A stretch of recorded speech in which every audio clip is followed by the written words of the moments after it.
कि last time जो तरमीम हो रही थी उसमें 26वीं तरमीम का जो एजेंडा था ये रह चुका था और जिसमें उन्होंने खुद ये एडमिट कर लिया था कि वाकई वो आईन से मुतसादम है। वो एजेंडा दोबारा ये रिकॉर्ड पे ला करके अपने मेजॉरिटी के बलबूते पे ये ख़त्म करना चाह रहे हैं। जनाब स्पीकर, ताकत के बलबूते और जनाब स्पीकर अपने ज़ाती मफादात के लिए जो लोग इमारतें तामीर करते हैं, लोग उनको अपने अवामी और नेशनल मोनूमेंट नहीं समझते, उनको गुलामी की यादगारें समझते और उनके मिटाने की कोशिश करते हैं। आपका ये पिरामिड बनने से पहले गिरेगा। तारीख में पहली मर्तबा, दुनिया की तारीख में पहली मर्तबा एक न्यूक्लियर स्टेट के सरबरा बाहर मुल्क में बैठ के, बाकू में बैठ के वो अप्रूवल करा रहा है। इस तरमीम को हम बाकू तरमीम कहते हैं। इस बाकी तरमीम को, इस बाकू तरमीम को, इस सुबह बेनूर को हम नहीं मानते, अवाम नहीं मानते।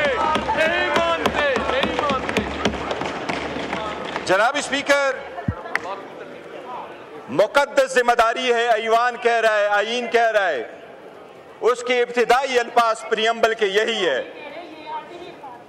इब्तिदा के अल्फाज, आईन के इब्तिदाई अल्फाज यही है कि जब वोट उठाएंगे तो अपनी जिम्मेदारी ईमानदारी के साथ से कम केसेस को कंसिडर किया कि ये करप्शन के केसेस नहीं होंगे और अपने सारे केसेस खत्म करा के ये साइड पे हो गए।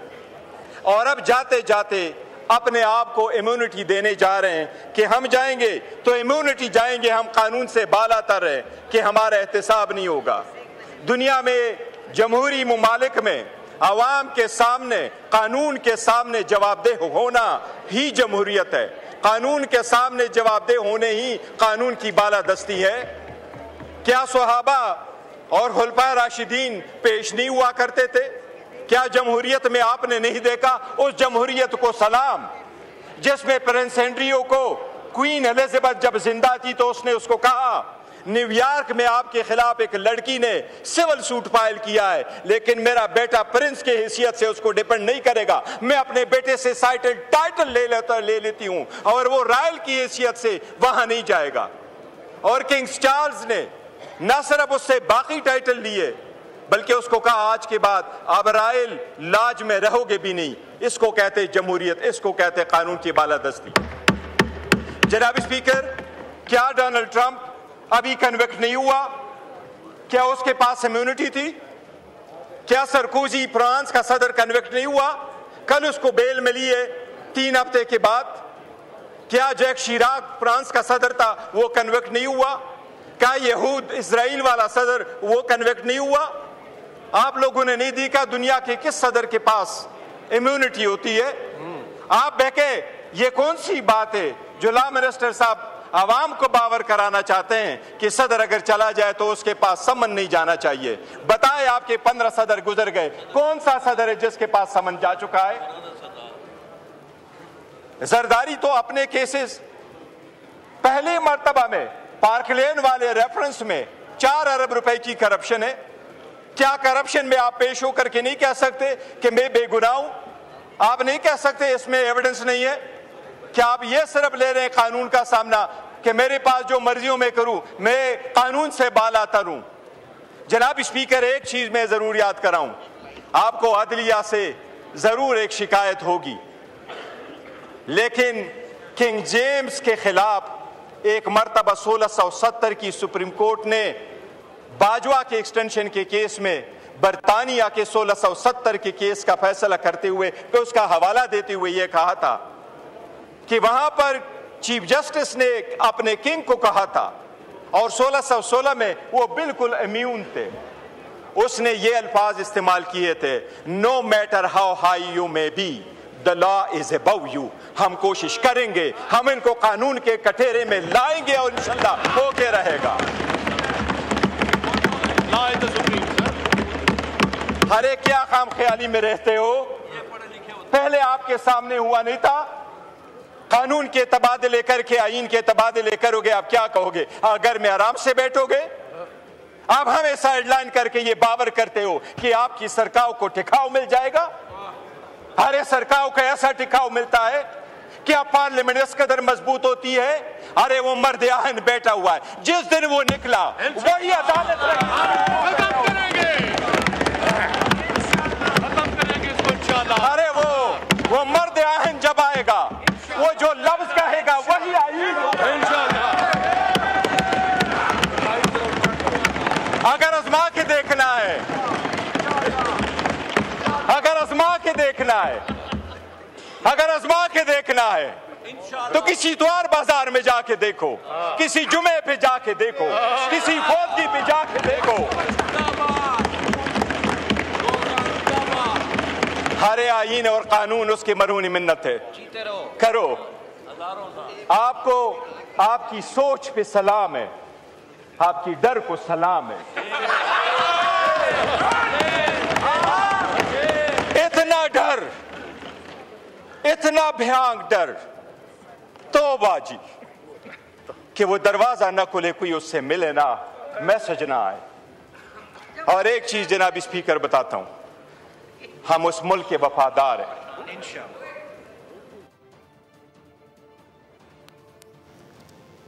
स्पीकर अयाज सादिक की ज़ेर सदारत कौमी असम्बली का इजलास जारी है। चेयरमैन PTI बैरिस्टर गौहर इज़हार ख्याल कर रहे थे। उन्होंने कहा कि कानून के सामने जवाबदेह होना पड़ता है, हम इस बिल की मुखालफत करते हैं।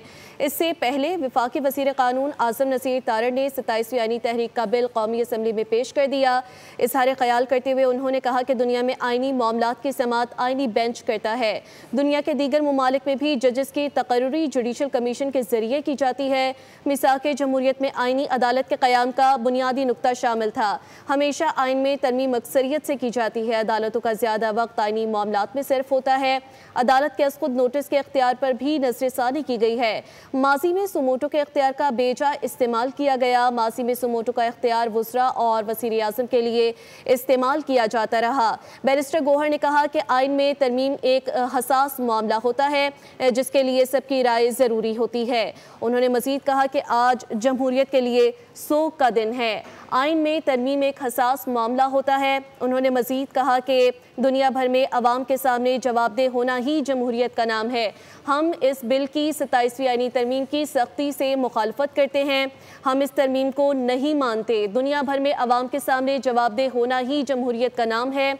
उन्होंने कहा कि हम इस बिल की मुखालफत करते हैं। आइन में तरमीम एक हसास मामला होता है। इस वक्त बैरिस्टर गौहर इज़हार ख्याल कर रहे हैं, उनकी जानिब लिए चलते हैं। हाई कोर्ट और सुप्रीम कोर्टों में लेके आए। मैंने आपको 16 सितंबर में यहां कहा कि 56,000 केसेस सुप्रीम कोर्ट में पेंडिंग है।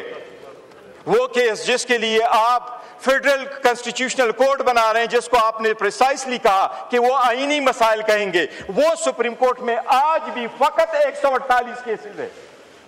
बाकी केसेस आर्टिकल 184 के नहीं है, वो आर्टिकल 199 के आईनी मुकासद नहीं है।